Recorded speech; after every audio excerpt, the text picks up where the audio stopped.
नमस्कार दोस्तों, study with Dev channel में आपका स्वागत है। दोस्तों, पिछली वीडियो हमने संचार के प्रकार को देख लिया। अब देखते हैं दोस्तों अंतरिक्ष कार्यक्रम। अंतरिक्ष कार्यक्रम किसे कहते हैं, अंतरिक्ष कार्यक्रम पे चर्चा करते हैं। वैसे तो भारत के अंतरिक्ष कार्यक्रम की शुरुआत 1962 में ही हो गई थी, लेकिन इसकी सही शुरुआत 1969 में हुई। इसरो की स्थापना के साथ हुई 1969 में। स्थापना तो 1962 में ही हो गई थी, लेकिन इसकी सही शुरुआत 1969 में जब इसरो की स्थापना हुई थी, इसी के साथ ही अंतरिक्ष कार्यक्रम की शुरुआत हुआ था। इसरो मतलब इंडियन स्पेस रिसर्च ऑर्गेनाइजेशन का संक्षिप्त रूप है। इसका मुख्यालय बंगलुरु में स्थित है। अंतरिक्ष कार्यक्रम के पिता विक्रम साराभाई माने जाते हैं।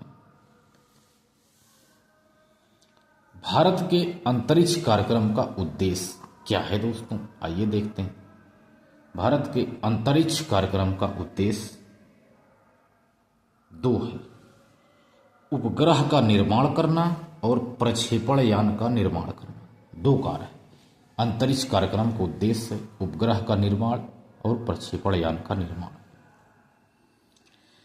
उपग्रह निर्माण में दो है: ध्रुवीय या दूर संवेदी उपग्रह और भू स्थिर या संचार उपग्रह।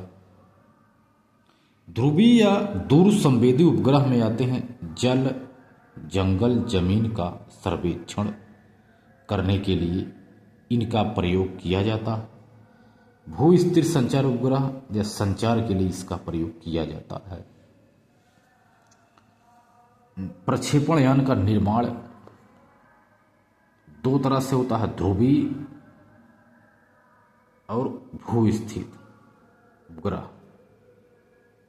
ध्रुवीय उपग्रह प्रक्षेपण यान जिसे पीएसएलवी कहते हैं, और भू स्थित उपग्रह प्रक्षेपण यान जिसे जीएसएलवी कहते हैं। अब संचार के लिए जीएसएलवी का प्रयोग किया जाता है लगभग 36,000 किलोमीटर की ऊंचाई पर। इसको स्थापित किया जाता है, संचार के लिए उपग्रह स्थापित किया जाता है। जल, जंगल, जमीन के सर्वेक्षण करने के लिए पीएसएलवी ग्रह से 501,000 की किलोमीटर की ऊंचाई पर इसका प्रयोग किया जाता है।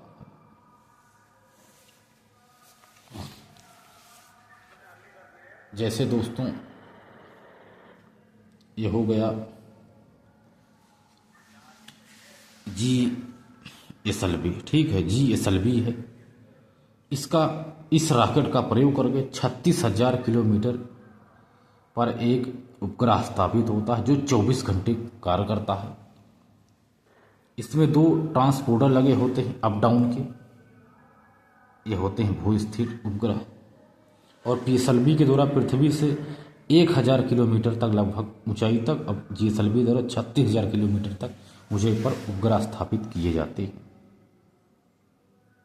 यही है दोस्तों इन दोनों का कार्य है। दोस्तों ये रॉकेट है पीएसएलवी और जीएसएलवी जो उपग्रह को स्थापित करते हैं अंतरिक्ष में। हम जानते हैं कि ग्रहों के चारों ओर चक्कर लगाने वाले आकाशीय पिंडों को उपग्रह कहते हैं। जैसे चंद्रमा पृथ्वी का उपग्रह है। इन्हीं उपग्रहों की तर्ज पर विभिन्न उद्देश्यों हेतु कृत्रिम उपग्रह स्थापित किए जाते हैं। केपलर ने बताया कि ये उपग्रह दीर्घवृत्तीय कक्षा में ग्रह के चारों ओर चक्कर लगाते रहते हैं। कृत्रिम उपग्रह दो प्रकार के होते हैं। पहला है ध्रुवीय उपग्रह या दूर संवेदी उपग्रह। यदि कृत्रिम उपग्रह की बात की जाए दोस्तों तो दो प्रकार के होते हैं। पहला है ध्रुवीय उपग्रह।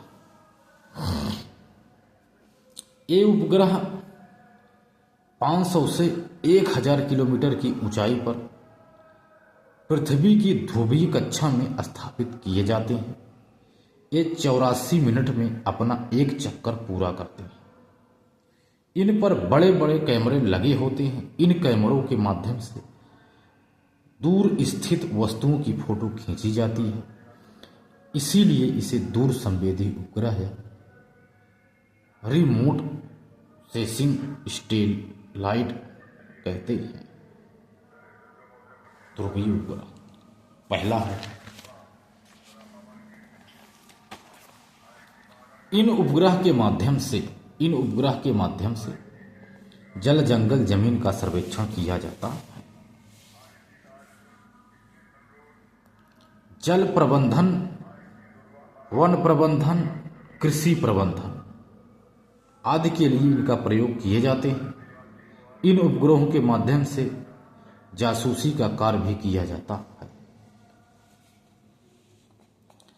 जहां तक भारत में उपग्रहों को स्थापित करने की बात है तो 1975 में पहला उपग्रह आर्यभट्ट छोड़ा गया। यह उपग्रह कजाकिस्तान के बैकानूर नामक प्रक्षेपण स्थल से छोड़ा गया।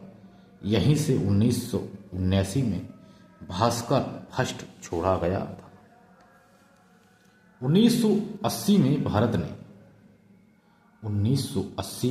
भारत ने अपना उपग्रह बनाया और बनाना शुरू कर दिया। पहला उपग्रह रोहिणी था।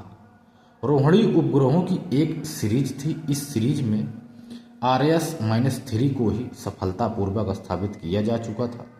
इसके बाद भारत ने उपग्रहों को छोड़ने के लिए स्टेज्ड रोहिणी सैटेलाइट रिसर्च शुरू की। SRSS की छोड़ने के लिए शुरू की है 1980। इसी के बाद भारत ने इंडियन रिमोट सेंसिंग, इसी के साथ भारत ने Indian remote sensing satellite service शुरू की। यह भारत की सबसे सफल सीरीज रही।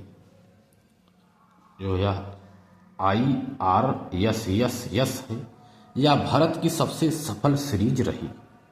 इसके बाद भारत ने समुद्री प्रबंधन के लिए ओशनसेट, जासूसी के लिए रीसेट, मानचित्रण के लिए कार्टोसेट जैसे ध्रुवीय उपग्रह प्रक्षेपित किए। तो उपरोक्त सभी उपग्रह ध्रुवीय उपग्रह हैं। उपरोक्त जितने भी हमने उपग्रह बताया दोस्तों, ध्रुवीय उपग्रह हैं। इन उपग्रहों को सतीश धवन उपग्रह प्रक्षेपण केंद्र श्रीहरिकोटा आंध्र प्रदेश से छोड़ा गया। तो दोस्तों हमने आपको बताया कि PSLV, GSLV क्या है, अंतरिक्ष कार्यक्रम आदि पे हमने चर्चा की। तो इसकी आगे थोड़ा हम और भी कराएंगे दोस्तों इसमें। तो आगे की नेक्स्ट वीडियो में दोस्तों तो मिलते हैं और बेहतरीन क्लास में। तब तक के लिए धन्यवाद।